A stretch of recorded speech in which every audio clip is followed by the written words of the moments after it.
Hello everyone, welcome to definite success Pathshala. मैं आपकी Hindi educator Rupali Verma. तो हम सभी आजकल कर रहे हैं अपने एग्ज़ाम और टेस्ट के लिए रिवीजन। ठीक है, तो अक्सर क्या होता है कि जब हम पूरा साल पढ़ तो लेते हैं, लेकिन एक क्विक रिवीजन के लिए हमें कुछ ना कुछ चाहिए होता है कि फटफट हम रिवाइज कर लें। तो इसीलिए हम आपके लिए वन शॉट रिवीजन लेकर आए।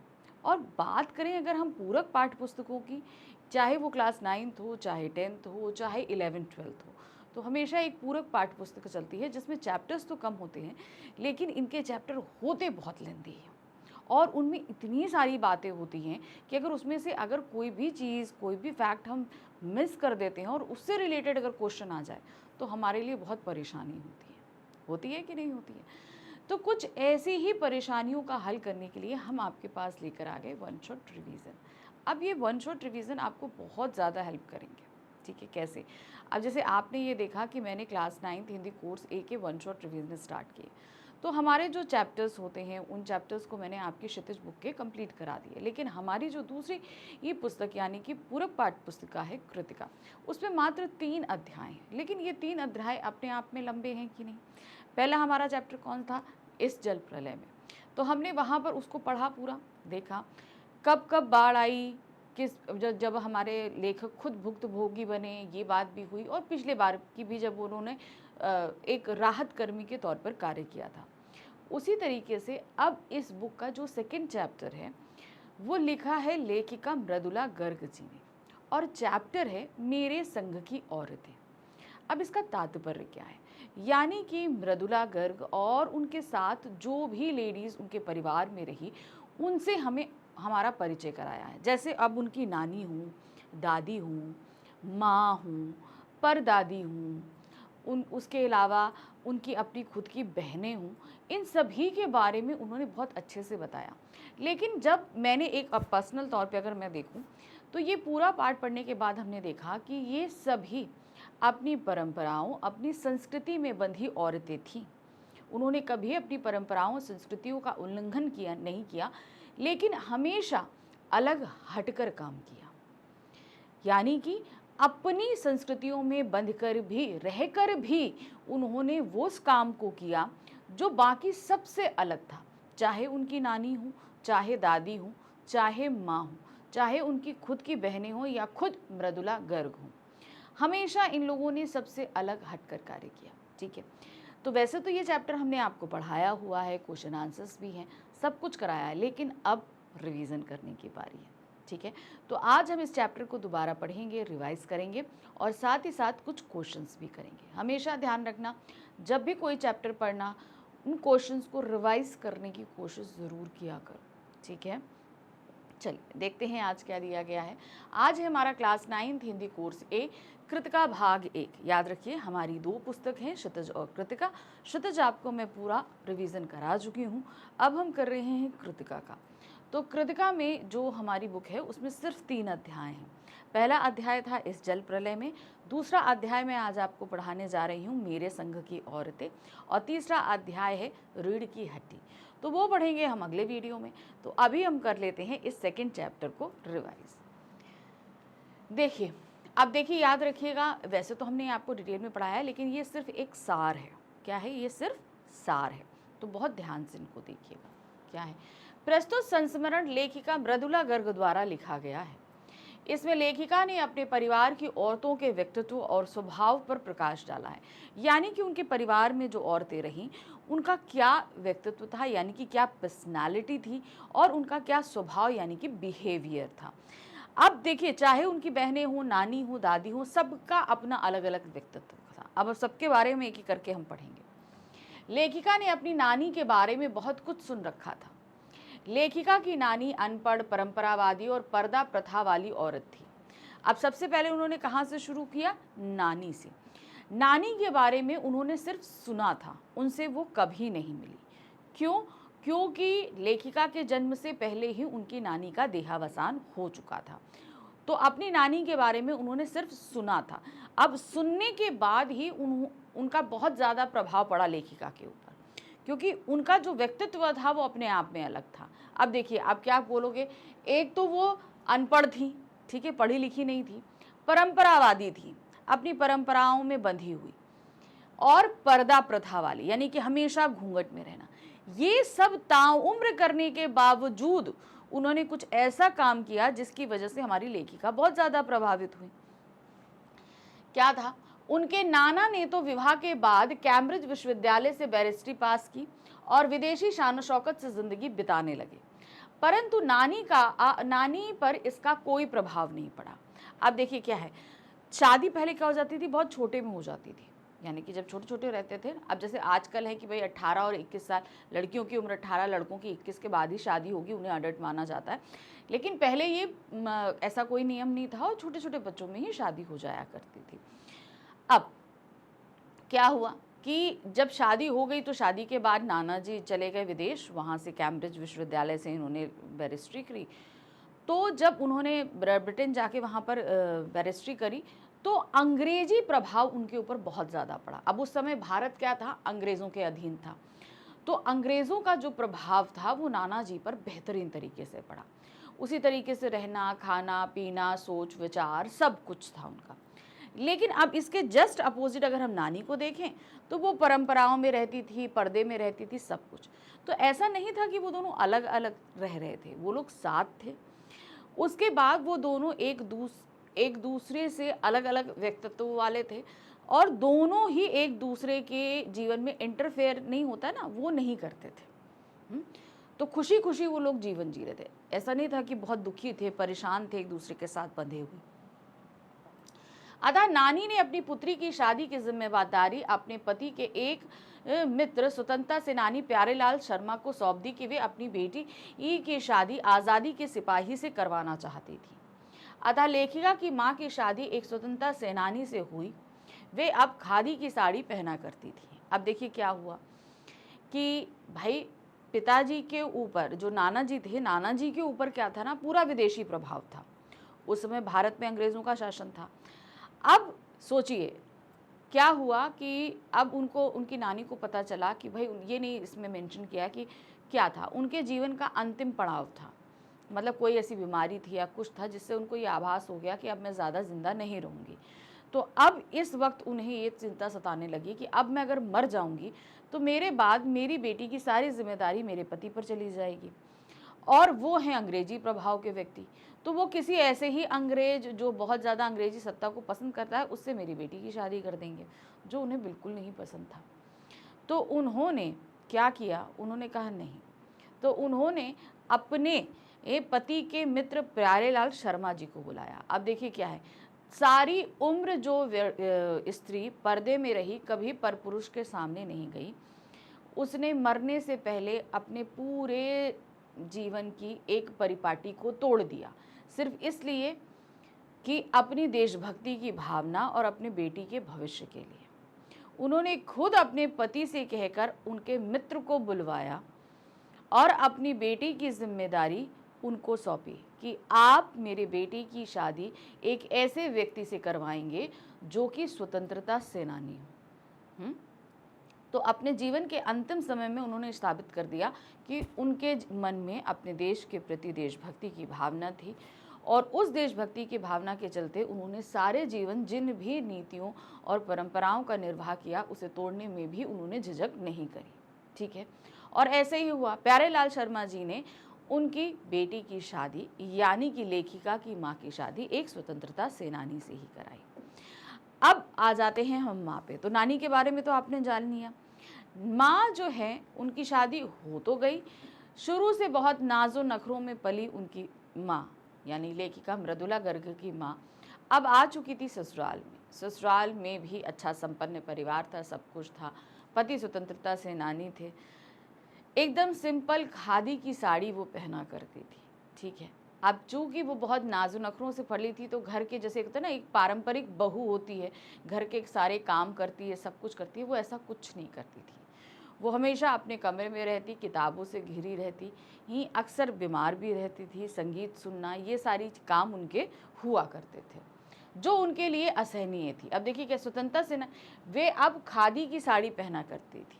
क्या है, अब चूंकि स्वतंत्रता सेनानी है तो स्वतंत्रता सेनानी के होते क्या था, विदेशी कपड़ों का बहिष्कार किया गया था, स्वदेशी कपड़े पहनने थे। तो उस समय स्वदेशी कपड़ा क्या था, खादी काता जाता था।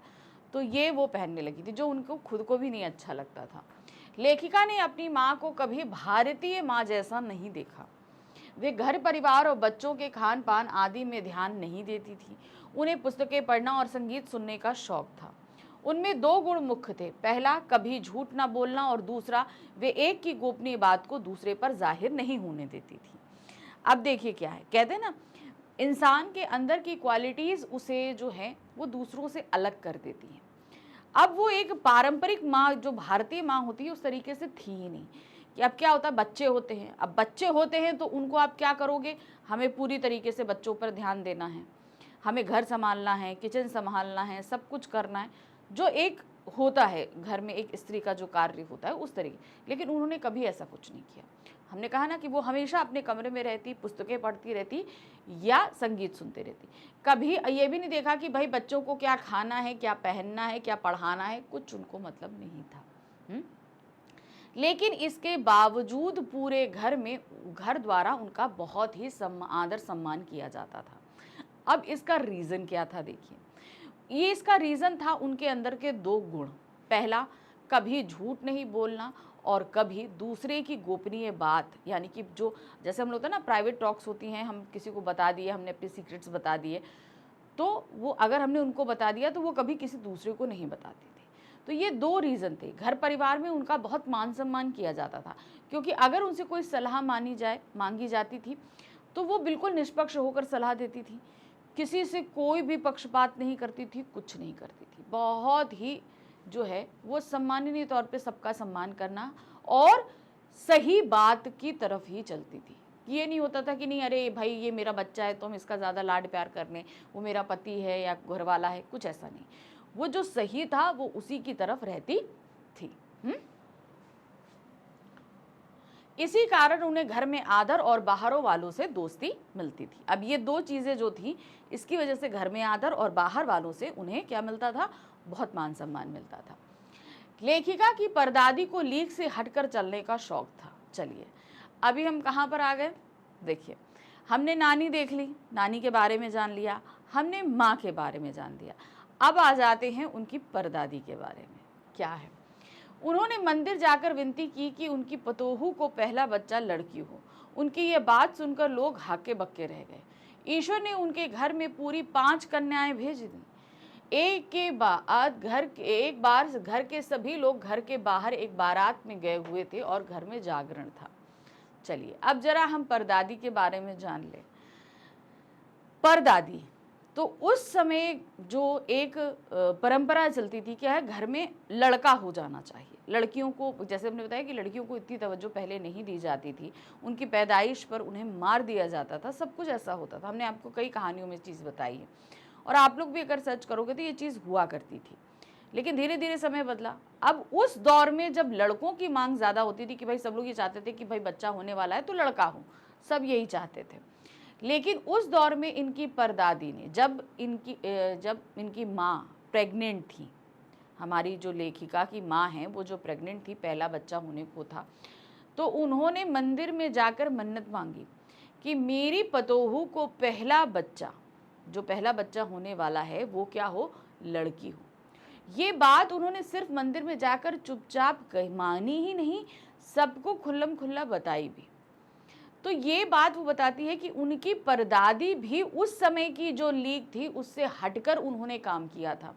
इससे पता चलता है कि उन्हें खुद जहां औरत होने पर गर्व था, वो औरत को आगे बढ़ाना भी चाहती थी। इसीलिए उन्होंने अपनी पतोहू को पहली औलाद कन्या के रूप में मांगी।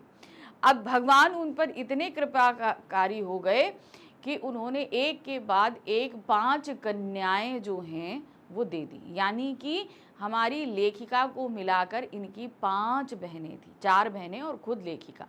तो इन 5 कन्याओं का जन्म उस घर में हो गया।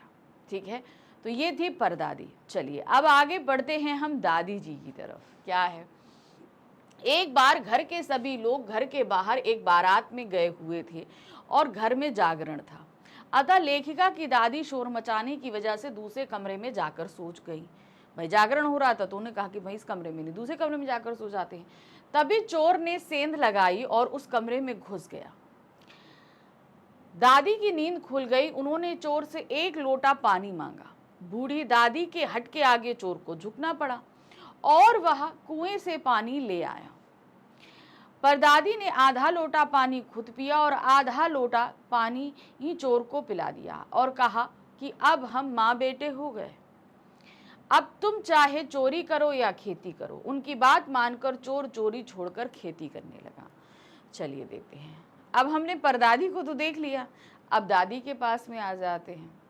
अब दादी भी कुछ अलग हटके, मतलब हमने कहा ना कि हर एक व्यक्ति ने कुछ ऐसे इंसिडेंट हमारी लेखिका ने बताए हैं कि वो वाकई हमको सीख देते हैं। कहते हैं ना, सजा से आगे समझ चलनी चाहिए। आप समझाओ, साम दाम दंड भेद होता है ना, तो साम पहले रखा गया है कि समझाइए, दंड बाद में दीजिए, है ना। तो यही चीज़ यहाँ पर बताई गई है। तो एक बार क्या हुआ भाई, काफ़ी बड़ा इनका घर था, तो घर में जितने पुरुष थे, वो परिवार में कहीं बारात थी, तो जितने पुरुष थे वो सब चले गए। घर में जितनी औरतें थी भाई अकेले। तो उन लोगों ने उस रात जागरण यानी कि जागृता करने का निश्चय किया। तो घर के एक कोने में सभी इकट्ठा हो गए, गीत भजन ढोलक मंजीरा सब बजने लगे। जो भाई उस समय का एंटरटेनमेंट हुआ करता था, उस समय डीजे वीजे थोड़ी ना चलता था, तो ये ढोलक मंजीरे हुआ करते थे। भगवान के गीत, बच्चों की जागरण करना था, माता जी के गीत चलने लगे। तो घर के एक तरफ सभी इकट्ठा थे। तो अब दादी बूढ़ी थी, दादी कितनी देर बैठेंगी। दादी वहाँ से उठी, अपने रूम में आई, तो देखा कि भाई कि अब यहाँ पर हम कैसे कहें, क्योंकि यहाँ तो आवाज़ आ रही है। तो वो अपने कमरे से निकलकर उस आवाज़, जैसे मान लीजिए अगर घर के इस कोने में जागरण हो रहा है, तो वो दूसरे कोने में आकर किसी कमरे में आकर लेट गई। अब भाई जो चोर था उसने ये तो भांप लिया था कि घर के सारे लोग बाहर गए हुए हैं, मर्द सारी औरतें ही तो बची हैं। तो उसने एक अंदाज़ा लगाकर एक ऐसी जगह पर सेंध लगाने की कोशिश करी कि भाई चोर अगर इधर से आ रहा है तो सब इधर होंगे, इधर कोई नहीं होगा, तो चलो यहाँ से सेंध लगाई जाए, मतलब तोड़ा जाए कुछ और हम अंदर आ जाते हैं। तो वो सेंध लगाकर अंदर आ गया। लेकिन भाई चोर का अंदाज़ा यहाँ पर पड़ गया गलत। क्यों? क्योंकि दादी वहाँ बैठी नहीं, दादी रही यहाँ। अब चोर ने जहाँ सेंध लगाई वहीं से जो है हमारी दादी मिल गई। अब जैसी आहट हुई तो दादी जग गई। तो दादी समझ गई कि भाई ये चोर है, लेकिन नहीं। तो उन्होंने ये नहीं कहा कि भाई वो चाहती तो तुरंत शोर मचा देते। तो जो भाई घर के गार्ड थे वो आते, उसको पकड़ लेते, मारते कूटते, लेकिन नहीं, दादी ने दिखाई समझदारी। दादी ने कहा कि भाई मुझे प्यास लगी है, मुझे पानी ला के दो। उन्होंने पूछा कौन, तो वो बोले मैं। तो उन्होंने कहा ठीक है, जो कोई भी हो जाओ पानी लेकर आओ। लेकिन दादी तो जानती थी भाई चोर है। तो अब दादी जिद करने लगी, तो चोर को मजबूर होकर जाना पड़ा कहाँ, कुएं पे, कि चलो भाई लेकर आते हैं। तो वो लेकर चला गया लेने के लिए। अब लेने के लिए गया, लेकर आया पानी। दादी ने आधा पानी पिया, आधा टिका दिया चोर को कि भैया लो तुम भी पी लो। तो उसने भी पी लिया। उसने कहा अब इतने, भाई चोर जब पानी लेकर वापस आ रहा था, वापस आया तो घर के चौकीदारों ने देख लिया, उसे पकड़ लिया। लेकिन दादी ने कहा नहीं, छोड़ दो उसे। तो खुद पानी पिया और आधा उसको पिला दिया। कहा कि भाई देखो, अब आधा हम दोनों एक ही लोटे से जूठा पानी पी लिए हैं, तो अब हम हो गए माँ बेटा, ठीक है। अब अगर तुम चोरी करते हो तो मेरी बेइज्जती, तुम मेहनत करते हो तो मेरी वाहवाही। अब इस तरीके से उसको इमोशनली ब्लैकमेल किया कि उस चोर ने, बेचारे ने चोरी छोड़ दी और खेती करने लगा। तो मृदुला गर्ग ने ये बताया कि इस तरीके से हम लोगों को दंड दिए बगैर भी सुधार सकते हैं, जैसे हमारी दादी ने किया। लेखिका की बहनों में कभी इस हीन भावना की बात नहीं आई कि वे एक लड़की हैं। अब चूंकि ये 5 लड़कियां घर में, तो ये हीन भावना कभी उनके अंदर भरी नहीं।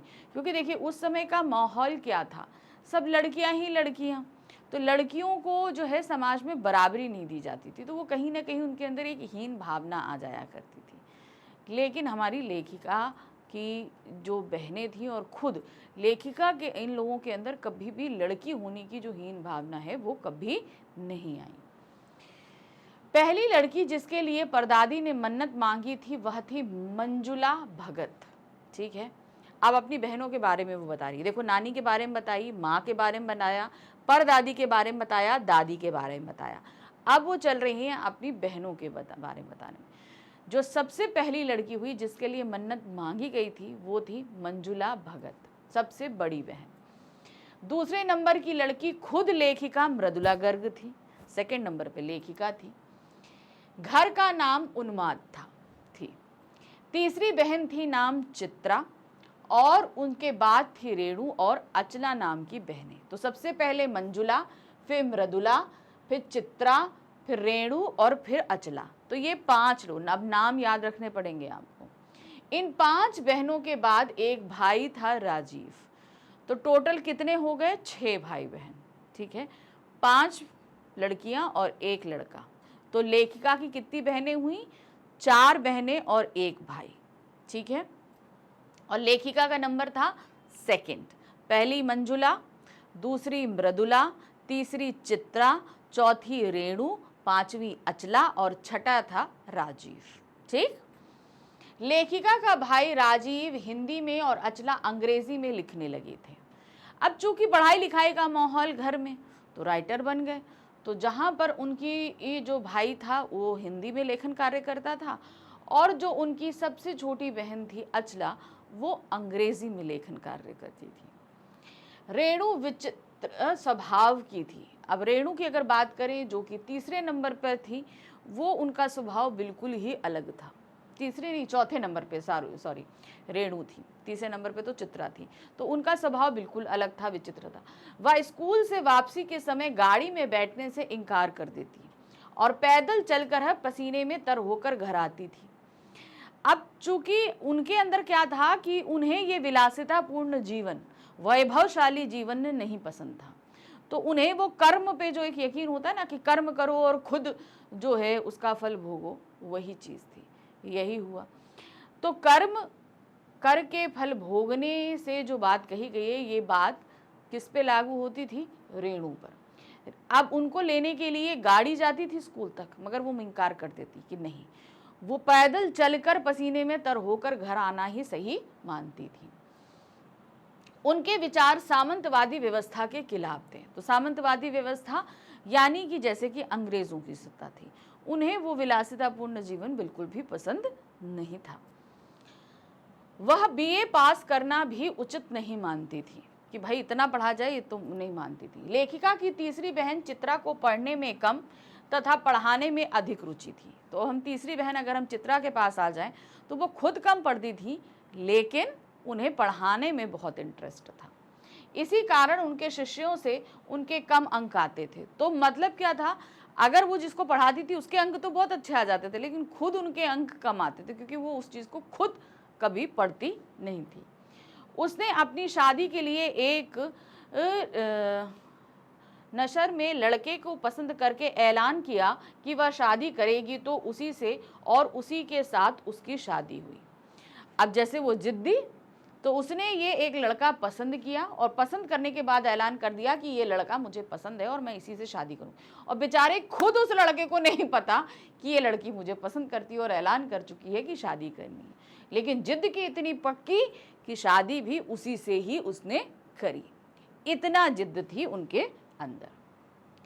अचला सबसे छोटी बहन पत्रकारिता और अर्थशास्त्र की छात्रा थी। तो अचला के बारे में अगर बात करें, जो कि अंग्रेजी में लिखती थी, वो क्या थी, उन्होंने मास कम्युनिकेशन, पत्रकारिता पढ़ी और क्या किया, उन्होंने अर्थशास्त्र पढ़ा, यानी कि इकोनॉमिक्स की वो छात्रा थी। उसने पिता की पसंद से शादी कर ली थी और उसे लिखने का रोग था। समझ में आया? तो उन्होंने क्या बताया कि पिताजी ने जैसा कहा वहां पर उसने अपने हिसाब से शादी कर ली। सभी ने शादी का निर्वाह भली भांति किया। लेखिका शादी के बाद बिहार के एक कस्बे डालमिया नगर में रहने लगी। तो सबकी शादी वादी हो गई, हमारी मृदुला गर्ग की भी हो गई। मृदुला गर्ग शादी करने के बाद कहाँ आ गई? बिहार के एक कस्बे डालमिया नगर में रहने लगी थी। वहीं पर वहाँ की औरतों के साथ उन्होंने नाटक भी किए।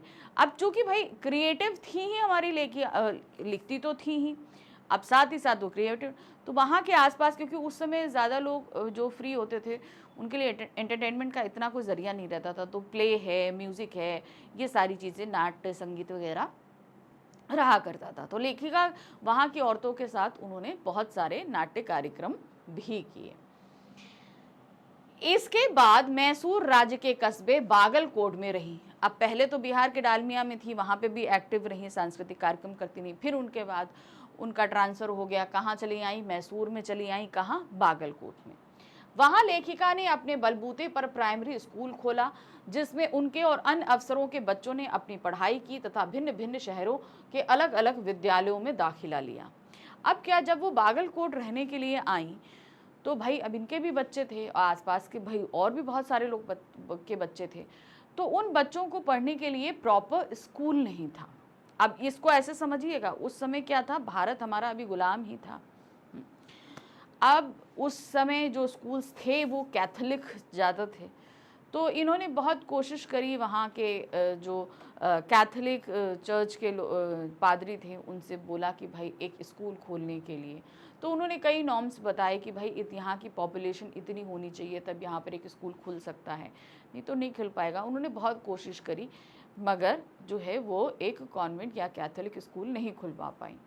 फिर उन्होंने क्या किया, अब वो जो और भी सभी लोगों ने मिल कर थोड़ी इनकी मदद करी, और मदद करने के साथ इन्होंने खुद एक प्राइमरी स्कूल खोला। फिर उसके बाद बहुत कोशिश करके जो है वहाँ की जो सरकार थी उससे उस स्कूल को मान्यता दिलाई। मान्यता दिलाने के साथ ही उन्होंने खुद अपने बच्चे भी वहीं पर पढ़ाए, और साथ ही साथ क्या हुआ, आसपास के जितने लोग थे उनके अफसरों के, वहाँ के लोगों के बच्चे भी उसमें पढ़े। तो वो एक प्राइमरी स्कूल था, जो एक बेसिक एजुकेशन होती है वहाँ मिल रही थी। फिर उसके बाद वहाँ से निकलने वाले बच्चों ने जो है आगे चलकर और भी बड़े बड़े स्कूलों में दाखिला लिया। विद्यालय खोलकर लेखिका ने दिखा दिया कि वे अपने प्रयास में कभी असफल नहीं हो सकती। अगर हमने कोशिश करी है तो हम सफल हो सकते हैं। परंतु लेखिका स्वयं को अपनी छोटी बहन रेणु से कमतर ही आंकती थी। वे एक अन्य घटना का स्मरण करते हुए लिखती हैं कि दिल्ली में 1950 के अंतिम दौर में 9 इंच तेज बारिश हुई तथा चारों तरफ पानी भर गया। अब बताते हैं ना, दृढ़ निश्चयी, जो लोग खुद संघर्ष का मुकाबला करते हैं, ऐसी थी उनकी बहन रेणु। ठीक है, अब उसके बारे में बताती हैं क्या कहती हैं। खूब बारिश हुई, चारों तरफ पानी भर गया, रेणु की स्कूल बस नहीं आई थी। सबने कहा स्कूल बंद होगा, अतः वह स्कूल ना जाए, किंतु वह नहीं मानी। अपनी धुन की पक्की वह 2 मील पैदल चलकर स्कूल गई और स्कूल बंद होने पर वापस लौट कर आई। लेखिका मानती है कि अपने धुन की मंजिल की ओर चलते जाने और अकेलेपन का कुछ और ही मजा होता है। तो उन्होंने रेणु को बताया कि भाई एक बार हुआ 1950 में दिल्ली में खूब बारिश हुई, सबने मना किया कि भाई स्कूल बस नहीं आई है, स्कूल बंद होगा, मत जाओ, सड़कों पर पानी भरा, लेकिन नहीं, रेणु पक्की स्कूल की नहीं आई। ठीक है, मैं वो स्कूल तक चलकर गई, फिर वहाँ देखा स्कूल बंद है, फिर वहाँ से वो वापस आई। तो एक तरीके होता है ना, व्यक्ति अपनी धुन का पक्का होता है, अकेले उस रोड पर चलना, पानी में छप छप करना अपनी मस्ती में। तो वो रेणु को बताती हैं कि वो किस तरीके की थी। ठीक है, अपनी धुन की पक्की और अकेलेपन की मस्ती में वो चूर आगे बढ़ती हुई चली जा रही थी।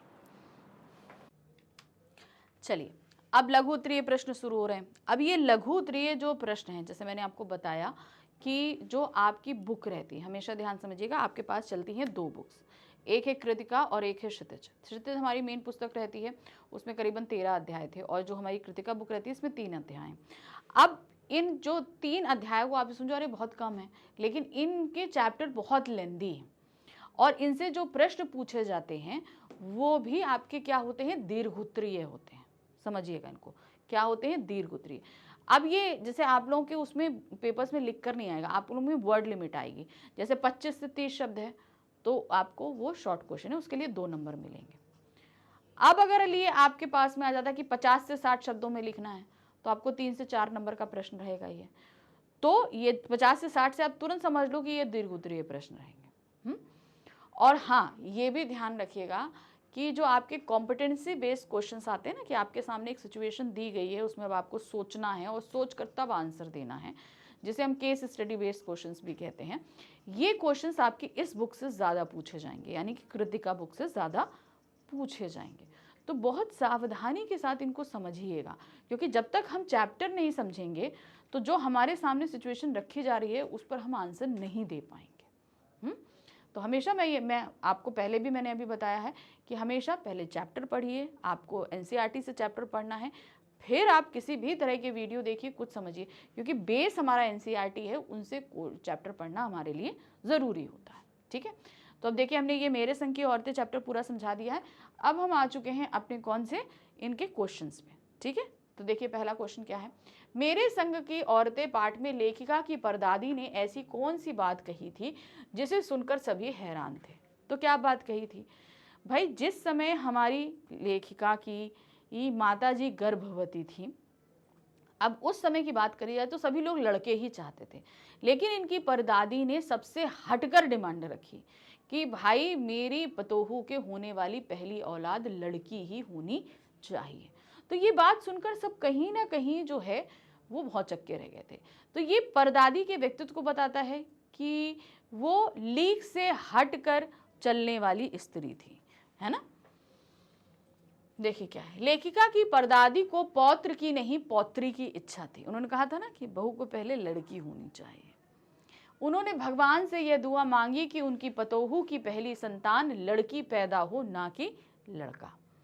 समाज सदा से ही लड़कों की कामना करता रहा है, पर लेखिका की परदादी ने वह दुआ मांगी जिसे समाज बोझ समझता था। उनकी मन्नत के बारे में जानकर सभी हैरान रह गए, क्योंकि उन्होंने ये बात सभी को बताती थी। अब होता ना कि भाई कोई मन्नत मानता है तो सबको नहीं बताता, नहीं समझाता, लेकिन इन्होंने क्या करी, उन्होंने सबको ये अपनी बात बता दी थी। तो सभी हैरान कि भाई आजकल तो सभी लोग चाहते हैं कि भाई ये लड़का हो, देश का, हमारे वंश का नाम आगे ले जाएगा, सब कुछ होगा। और लड़कियों को उस समय बोझ माना जाता था, क्योंकि भाई लड़कियों की सुरक्षा, उनकी पढ़ाई लिखाई करके फिर उन्हें दूसरे घर भेज देना, दूसरे घर भेजो तो साथ में उनको पैसा भी, दहेज भी तमाम दो। तो उस समय का ये प्रचलन था, तो लोग लड़कियों को कहीं ना कहीं बोझ मानते थे। तो उस समय उन्होंने कहा, क्या कहा कि मुझे अपनी बहू की पहली औलाद क्या चाहिए, बेटी चाहिए। तो ये सुनकर सभी हैरान रह गए थे। दूसरा प्रश्न है, दादी ने चोर का जीवन किस प्रकार बदल दिया, मेरे संग की औरतें पाठ के आधार पर बताइए। अब दादी के घर में तो थी, सभी मर्द कहीं शादी में बाहर गए थे, औरतों ने रत जगह का प्लान बनाया, तो वो सभी घर के एक कोने में वहां पर सब कर रहे थे। तो उन चोर से बचने के लिए दादी आकर जो है वो हॉल में सो गई। अब उसी समय भाई चोर भी एक प्रकट हुआ। चोर की आहट सुनकर दादी गई जाग। दादी तो समझ गई थी चोर था, लेकिन भाई दादी को तो सुधारना था। तो दादी ने अपना लोटा दे दिया, बेटा प्यास लग रहा है, कुएं से पानी ले आओ जाकर। तो पानी लेने गया तो इतने में बाकी लोगों को भी, घर के नौकरों को पता चल गया, सभी वहां पर आ गए। तो दादी ने जो है उससे कुएं से जो पानी लोटे में लाया था वो पहले खुद पिया और फिर अपना जूठा पानी उस चोर को पिला दिया। तो उन्होंने कहा कि अब तो हमारे बीच रिश्ता हो गया है, ठीक है, अब तो तुम मेरे बेटे हो गए हो, तो अब तुम चाहे चोरी करो चाहे खेती करो, उस हिसाब से काम। तो इस तरीके से उन्होंने उस चोर के जीवन को बदल दिया और वो चोरी छोड़कर खेती बाड़ी और मेहनत का काम करने लगा था। एक बार जब हवेली के सारे पुरुष बारात में गए थे और औरतें रत जगह मना रही थी, ऐसे में दादी माँ एक कमरे में सोई थी। इसी समय एक चोर सेंध लगाकर घर में घुस गया। दादी माँ, अब यहाँ पर आप लोगों का सेंध लगाना, सेंध में लगाने का मतलब होता है कि पहले तो निगरानी करो और फिर कहीं से कुछ तोड़ ताड़ के अंदर घुसाओ। दादी माँ की आंख खुल गई। अब भाई वो आया अंदर तो आहट हुई, तो दादी जग गई।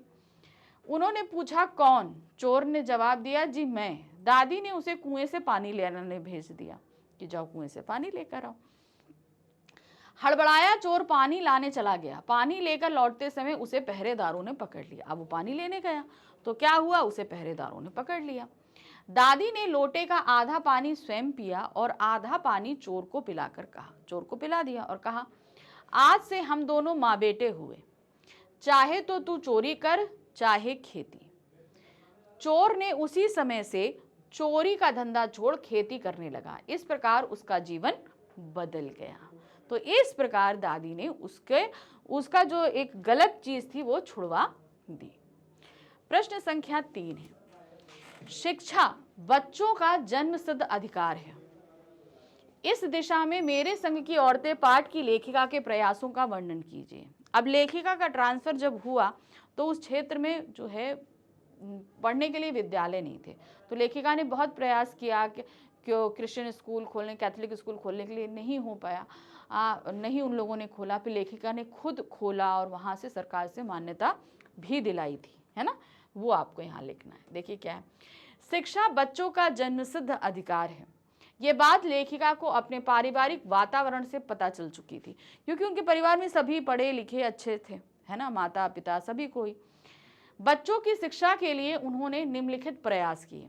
शादी के बाद लेखिका को कर्नाटक के बागनकोट में रहना पड़ा। कर्नाटक बागनकोट में गए, वहां उनके बच्चों की शिक्षा हेतु उचित प्रबंध नहीं था, कि उनके खुद के भी बच्चे और वहां के भी जो बच्चे थे उनके भी रहने पढ़ने लिखने का प्रबंध था। उसने वहां के कैथोलिक बिशप से प्राइमरी स्कूल खोलने का अनुरोध किया। तो भाई कि भाई उस समय जो है यही चलता था कैथोलिक स्कूल, तो उन्होंने बहुत रिक्वेस्ट करी कि भाई आप खोल दीजिए। लेखिका ने कर्नाटक के बागनकोट के स्थानीय तथा समृद्ध लोगों की मदद से एक प्राइमरी स्कूल खोला। अब ये कैथोलिक स्कूल खोलने के लिए उन्होंने अनुरोध किया, लेकिन उन्होंने बिशप ने वहां मना कर दिया था, क्योंकि ये था कि वहां पे इतने क्रिश्चियन पॉपुलेशन होनी चाहिए तब खुलेगा, तो इसलिए उन्होंने मना कर दिया था। अब उन्होंने क्या किया, बागनकोट के जो संपन्न परिवार के लोग से उनसे पैसा इकट्ठा करके उन्होंने प्राइमरी स्कूल खोल दिया, जिसमें अंग्रेजी, हिंदी, कन्नड़ 3 भाषाएं पढ़ाई जाती थी। लेखिका ने इसे सरकार से मान्यता भी दिलाई, जिससे स्थानीय बच्चों को शिक्षा के लिए दूर ना जाना पड़े। तो जो वहाँ के लोग हैं कम से कम वहाँ पढ़ सकें। ये होता ना कि भाई आप प्राइमरी एजुकेशन तो अपने क्षेत्र में करिए, फिर बच्चे जब बड़े हो जाते हैं, समझदार हो जाते हैं, तो दूर जाकर पढ़ सकते हैं। लेकिन जहाँ अभी बच्चे समझदार नहीं होते, तो अगर वहाँ पर कोई स्कूल नहीं होता तो बच्चे अनपढ़ रह जाते। तो ये सारे प्रयास उन्होंने किए थे।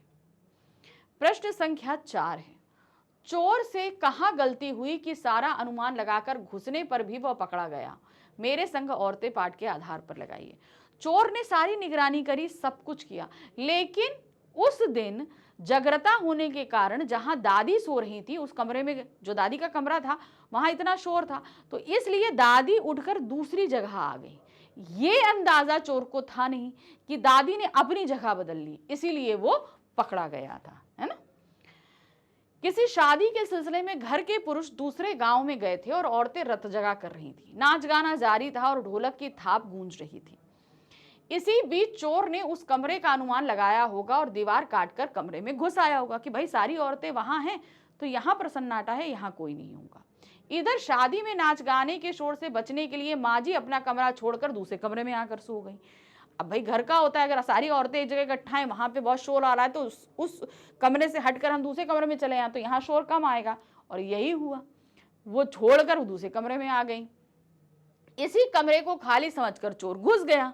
सोचा कि भाई सारी औरतें अगर वहां हैं, उस तरफ शोर हो रहा है, तो इधर कोई नहीं होगा, तुम यहीं सेंध लगाते हैं। मगर वहीं पर दादी माँ थी। उनके कदमों की आहट होते ही दादी की नींद खुल गई। इस तरह तमाम अनुमान लगाकर घुसने के बाद भी चोर पकड़ा गया, क्योंकि उसे ये अंदाजा नहीं था कि भाई दादी रत जगह में शामिल नहीं है और वो अपना कमरा छोड़कर दूसरी जगह पर आ गई है। प्रश्न संख्या 5 है, मेरे संघ की औरतें पाठ में लेखिका की मां परंपरा का निर्वाह ना करते हुए भी सबके दिलों पर राज करती थी। इस कथन के आलोक में लेखिका की मां की विशेषता बताइए। अब लेखिका की मां एक घर की बहू थी, तो वहाँ का ना काम काज करना, ना खाने में देखना, ना बच्चों की देखभाल करना, ना पालना पोसना, पढ़ाई कुछ नहीं देखती थी। वो हमेशा अपने कमरे में रहती ही अपनी पुस्तकें पढ़ती रहती। ये सब कुछ ना करने के बावजूद भी वो अपने ससुराल में बहुत सम्मान और इज्जत पाती थी। इसका रीज़न ये था कि वो, उनका व्यक्तित्व ऐसा था, वो सबको सलाह देने का, उनकी सबकी बातों को गुप्त रखने का, एक विश्वसनीय पात्र का काम करती थी घर में। लेखिका की मां की विशेषताएं निम्नलिखित थी। लेखिका की मां खादी की साड़ी पहनने वाली, आजीवन गांधी जी के सिद्धांतों का पालन करती थी। तो ये कथन के आलोक में हमें मां की विशेषताएं बतानी है। उसकी मां में खूबसूरती, नजाकत, ईमानदारी और निष्पक्षता का संगम था। इससे वे परिजात सी ही लगती थी। तो देखने में भी सुंदर, सादगी संपन्न थी। उनमें आज़ादी के प्रति जुनून तथा लगाव था। वो अपने देश को बहुत प्रेम करती थी। वो आज़ादी का उनके अंदर जुनून था। वे हमेशा किसी की गोपनीय बात को गोपनीय ही रखती थी तथा किसी के सामने प्रकट नहीं करती। यानी किसी ने अपना सीक्रेट उनको जाके बता दिया तो वो उसे हमेशा अपने पास सीक्रेट रखती थी, किसी और को शेयर नहीं करती थी। वे सदा सत्य बोलती थी, इससे परिवार वाले उनका आदर करते थे। तो किसी भी सिचुएशन में एक निष्पक्ष होकर निर्णय देना, सही बात को समझाना, लोगों की बात को गोपनीय रखना, ये सारी उनके अंदर जो क्वालिटीज़ थी, इसीलिए पूरे परिवार में वो सबकी चहेती भी थी। ठीक है, ये उनकी विशेषताएं थी। तो ये रहा हमारा सेकंड चैप्टर, मेरे संग की औरतें। तो देखा ना कि लेखिका ने उनके साथ के, उनके परिवार के साथ की उनकी जो औरतें जिनसे उन्होंने मिली, जैसे नानी से वो कभी मिली भी नहीं, लेकिन तब भी उनके बारे में जितना सुना उन्होंने इस पार्ट में हमें बताया है, उनके प्रभाव, उनसे वो काफ़ी प्रभावित भी रही। तो ये सारी चीज़ें उन्होंने बड़े बखूबी से बताया कि इनके साथ की जितनी औरतें रहीं, उन्होंने अपनी परंपरा, अपनी संस्कारों को निभाते हुए लीक से हटकर चलने की एक परिपाटी बनाई और उस पर वो चलती रहीं, चाहे उनकी नानी हो, माँ हो, दादी हो, या उनकी खुद की बहनें हों, या वो लेखिका खुद भी हों। तो ये एक परंपरा उन्होंने देखी अपने परिवार में और इस चीज़ को उन्होंने हमारे सामने रखा भी। ठीक है, तो यहाँ पर ये अध्याय खत्म हुआ और हमने अपना सेकंड चैप्टर खत्म कर लिया है। अब हम लेकर आएंगे अपना थर्ड चैप्टर। ठीक है, तो थर्ड चैप्टर है रीढ़ की हड्डी, जहाँ पर फिर से समाज की एक विसंगति हमारे सामने आने वाली है, और वो विसंगति है समाज में लड़कियों को दबा कर रखना, इसलिए उनको उच्च शिक्षा नहीं देनी है। तो ऐसी ही विसंगति को प्रस्तुत करेगा हमारा नेक्स्ट चैप्टर, जो कि है एक एकांकी, रीढ़ की हड्डी। ठीक है, तो चलिए लेकर आऊंगी अगली बार, ध्यान से देखेंगे उसको। Thank you for watching, bye bye.